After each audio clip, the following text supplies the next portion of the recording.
Start करते हैं। तो इस आज के सेशन का जो उद्देश्य है वह यह है कि इस मंत्र के पीछे जो सच है, the hidden truth of this मंत्र, उसको आज हम जानेंगे।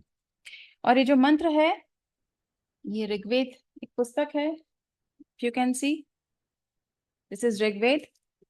यह पुस्तक मंडलों में बटी हुई है, ऋग्वेद मंडलों में बटा हुआ है। तो ऋग्वेद के तीसरे मंडल के 62वें सूक्त यानी 62nd सूक्त, सूक्त अगेन चैप्टर्स हैं, उसका 10th मंत्र है गायत्री मंत्र, जिसकी आज हम बात करेंगे। साथ ही इस सेशन के लिए जो कंटेंट है वो यह गायत्री पुस्तक है, आई के तामिनी की, इससे लिया गया है। इसके अलावा ये मास्टर जोआ कोक्सुई की बुक है हिंदुइज्म रिवील्ड, इससे भी इस सेशन का कंटेंट लिया गया है। तो इस सारे कंटेंट को मिलाकर आज हम इस पर चर्चा करेंगे। तो सबसे पहले जब हम गायत्री मंत्र की बात करते हैं तो जो हमारे मस्तिष्क में एक चित्र उभरता है, एक इमेज उभरती है, वह किसी माता की है कि किसी माता को यह मंत्र समर्पित है, गायत्री माता को। बट वस्तुतः ऐसा है नहीं। जो गायत्री माता है उनका अपना अलग अस्तित्व है, और again he she is a very powerful deity. उन पे फिर किसी और सेशन में चर्चा करेंगे। आज हम पर्टिकुलर इस गायत्री मंत्र की बात करते हैं।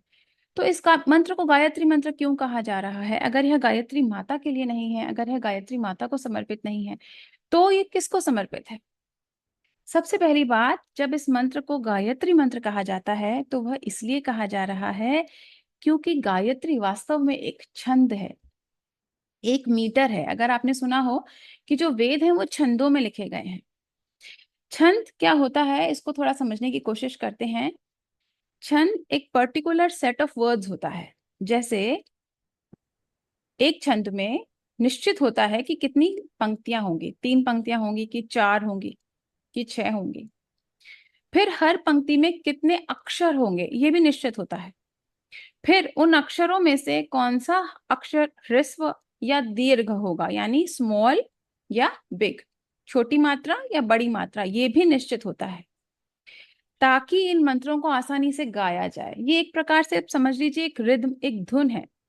और हर छंद को गाने का एक निश्चित तरीका हुआ करता था, और ऐसे गा गा कर ही ये जो वेद हैं इनको याद रखा गया। क्योंकि जब वेदों की रचना हुई तब लिखने की कला विकसित नहीं थी, या थी भी तो उन्होंने उसको लिखा नहीं, उन्होंने उसको याद रखा अपने मस्तिष्क में, उसको बार बार गा गा कर याद करने की कोशिश की, और इसी तरीके से आगे की पीढ़ियों को ट्रांसफर हुए।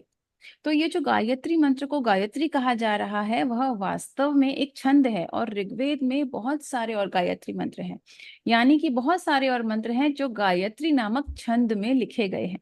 तो सबसे पहले जो उसको गायत्री शब्द का इस्तेमाल करते हैं पर्टिकुलरली इस मंत्र के लिए, वह यहाँ पे गायत्री माता के लिए ना होकर छंद के लिए है। दूसरी बात कि ठीक है, इनका नाम जो गायत्री है वो छंद के लिए है, तो फिर यह मंत्र किसको समर्पित है? फिर जब हम इस मंत्र का जाप करते हैं या इसको सुनते हैं या इसको पढ़ते हैं, तो हम किस देवता की उपासना कर रहे हैं? तो वह देव है लॉर्ड सवितुर, यानी कि सूर्य। और जब हम यहाँ सूर्य बोल रहे हैं तो यह फिजिकल सूर्य नहीं है, यह है सोलर परब्रह्मन।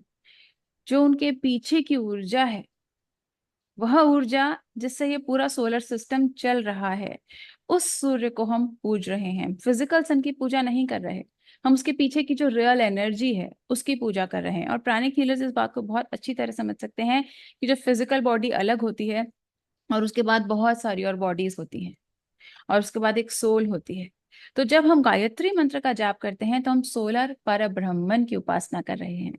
और जब सोलर परब्रह्मन की उपासना कर रहे हैं तो आप ऐसे समझिए कि उसमें सोलर ब्रह्मा, सोलर विष्णु और सोलर महेश भी सम्मिलित हैं, क्योंकि ये सब सोलर परब्रह्मन के पार्ट्स हैं।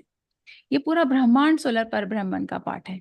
तो जब हम गायत्री मंत्र का जाप करते हैं या गायत्री मंत्र को रिसाइट कर रहे हैं, बोल रहे हैं, तो हम सोलर परब्रह्मन की उपासना कर रहे हैं। उनको ध्यान में रखकर ये मंत्र पढ़ा जा रहा है। जो उसमें शब्द आता है सवितुर, वेद में